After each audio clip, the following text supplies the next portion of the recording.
Hello everyone. So as some of you may remember, in a recent video that I did, I was going through some of my unpainted lead mounting and I came across some Bearsden miniature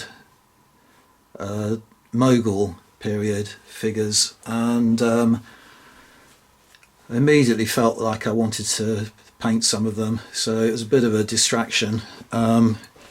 And I just picked out a few models, didn't do it particularly systematically, and painted them up.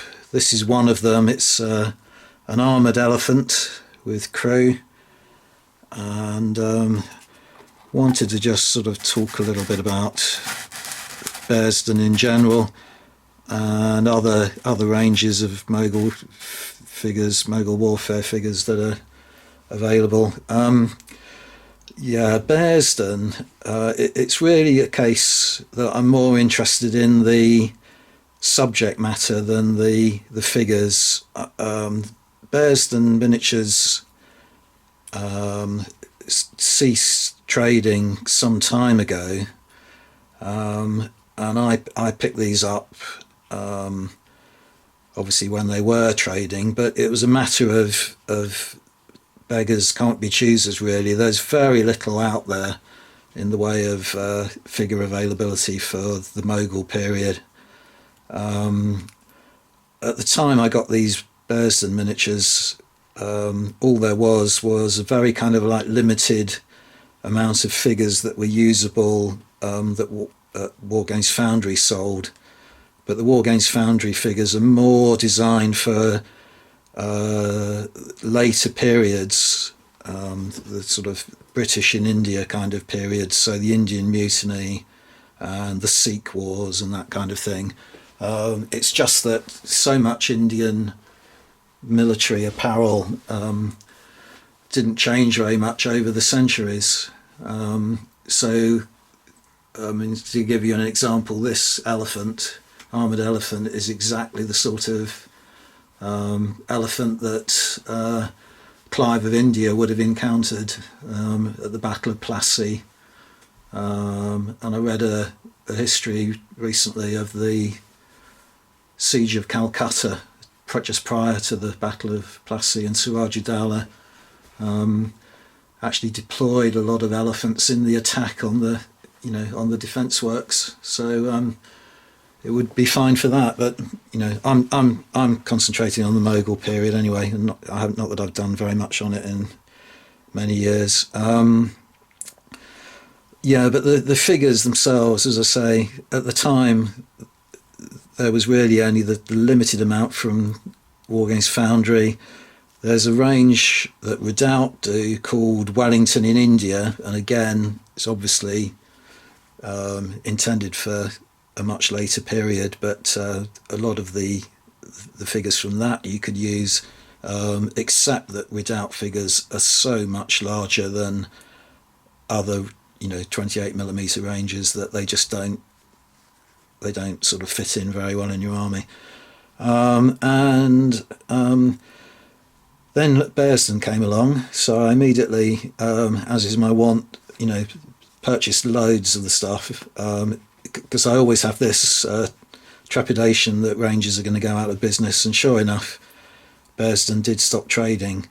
I saw recently that a company called, I think they're called Badger Games, have purchased and acquired all of Bearsden's moulds. So they have got a stated intention of slowly restoring all these ranges to the market. So they may become available again, in the future. But they acquired the moulds in 2018, and as of late 2019, all they've managed to put out there is a few kind of Eskimo figures. So they did say it's going to take them a long time, but at that rate it'll be 5 or 6 years before they get around to putting out the Moguls. So don't sort of hold your breath. But since Bearsden's demise, there's another company called another range of figures for the Indian Wars. Again, suitable for a wide spread of periods. They're called Indus, and they're available from the War Games Emporium. So you can purchase those online. I've got quite a few of those unpainted as well, but they seem to be sticking around. But the Bearsden miniatures themselves, as I say, beggars can't be choosers, and they're not particularly nice figures. They're very kind of clumsily sculpted.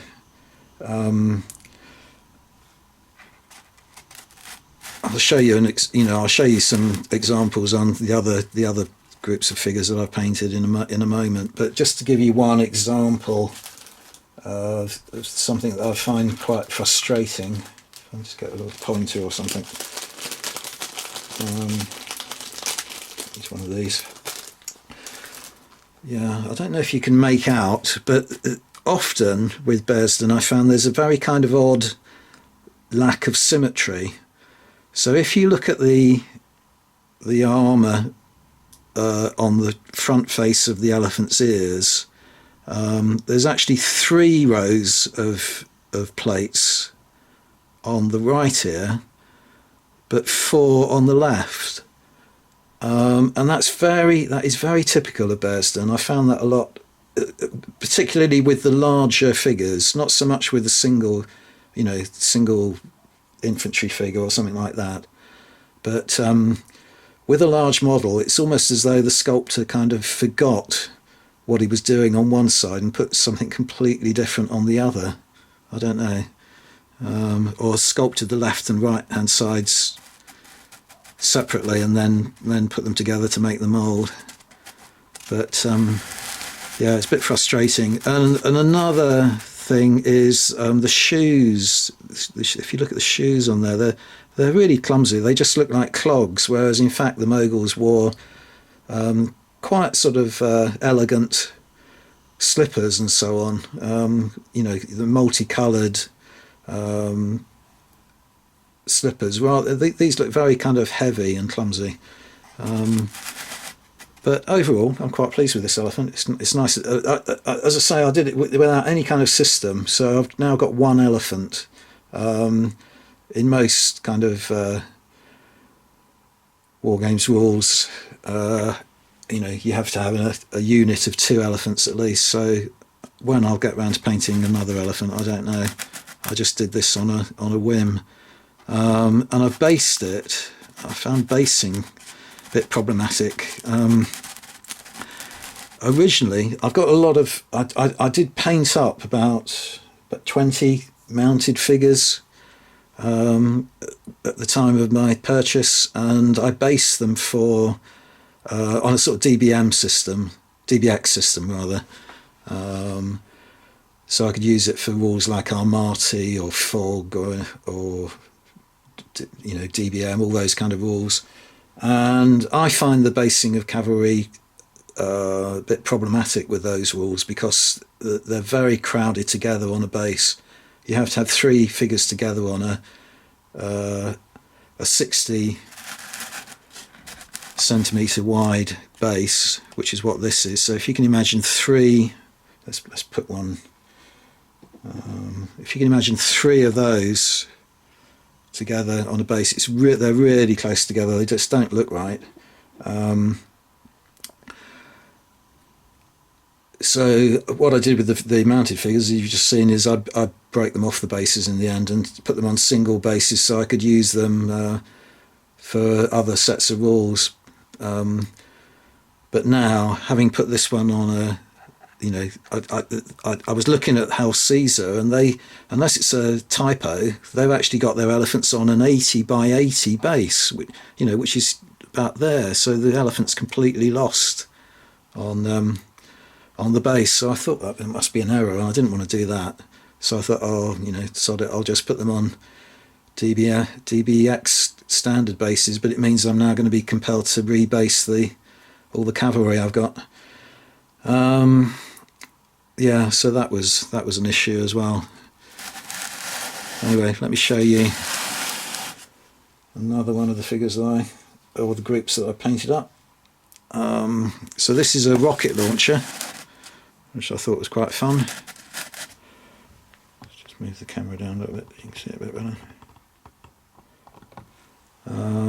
So it's got this sort of typical animal, sort of ferocious face on it, and the rocket is kind of, you know, in a groove, and it fires a kind of spearhead projectile. So this is very typical of the sort of weaponry that the British Wellington encountered when fighting Tipu's Sultan, and I believe there are some rocket launchers similar to this in the Royal Armouries that were brought back from Wellington's campaigns in India. But again, you know, I'm intending to use this for a much earlier period. I did find, I was trying to find some images if there were any on the web of Bearsden miniatures, see how they've been painted up, and I did find one website. I'll put a link to it down in the description box below the video, but it was called balkanhistory.com, and it's basically a relic that's just sort of residue of an old site that's now been reorganized and renewed. But if you click on the link that I'll put, it will take you through to this page talking about early Mughal India. So by early they mean the Great Mughals, because the Mughal dynasty lasted until 1857 and the Indian Mutiny, but the first 6 Mughal emperors were known as the Great Mughals. So the last of those was Aurangzeb, whose reign ended in the early 18th century. But these kind of weapons are entirely suited to that period as well. Not too happy about the colours I used on that guy. I don't like that green at all, but I got to the point where I just couldn't think. I didn't want it to be plain white, because the Mughal armies were quite colourful, but the colours, increased, the splendour increased as you went up in rank. So I didn't want to use white on him, because he's clearly a kind of an artillery commander, so he would have been slightly wealthier than the run-of-the-mill troops, but just couldn't find something that pleased me, so I just left it at that. And then finally I painted up a sort of little command group. I took 2 figures that looked like commanders, put them on a command base, 60 by 60. So there's a sort of guy on foot, and a more senior commander on horseback. So they turned out all right, I think. There was this is another thing. You probably won't be able to make it out at all, but there is a difference in the way this kind of caparison matches the head there, and there almost seems to be like a trim on the end that I didn't colour, because it's not there on the other side.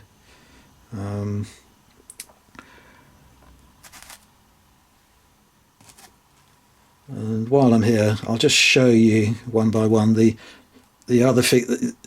When I painted these, at the time, I was experimenting with some cheap paints that I'd picked up in an arts and crafts shop, and the experiment didn't work, but I could never bring myself to repaint them.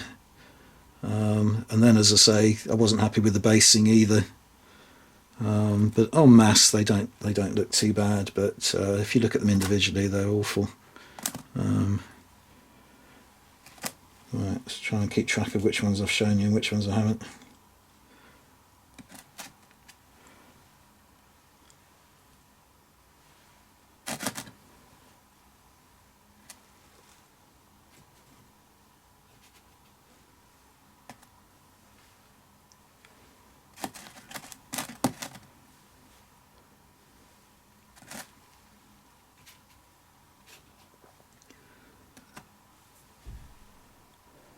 These figures, the rider is in two parts. The legs are attached to the horse, and then you have to glue the upper torso to the legs, and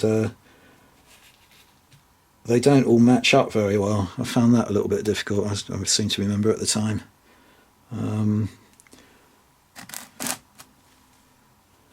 So some of them look better than others.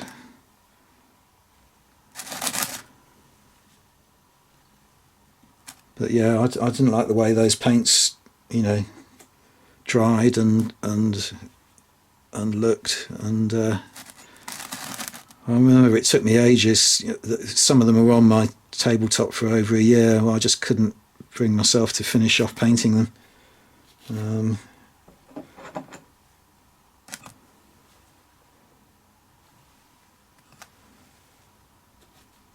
I'll do this very quickly because it wasn't really the point of my video. I wanted to show you those Bearsden miniatures, but having got them out, may as well give you a quick glance at them.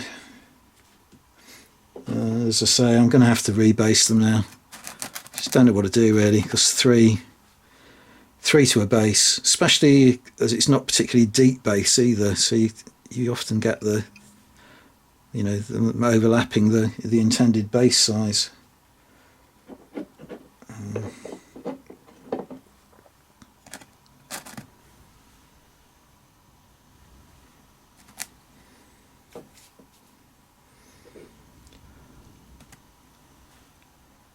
These lances are actually from they're from the Wellington in India range, because Bearsden don't supply spears, and in Indian warfare they tended to use bamboo spears, and a wire spear just doesn't do justice to you know, the look of a bamboo spear. So luckily Redoubt did something suitable, so I just used those. But it was very difficult, I found, you know, if you've got to attach the upper part of the torso, it's then very difficult to get the spear to fit so that it doesn't snag the horse's head. Nearly there, 4 more to go.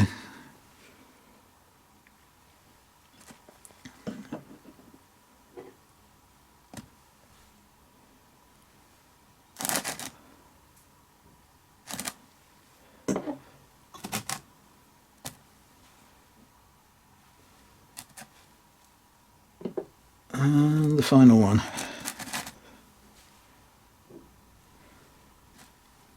Right, let's show you that elephant again. That's the one that's the model I'm happiest with. Give you a glimpse of that.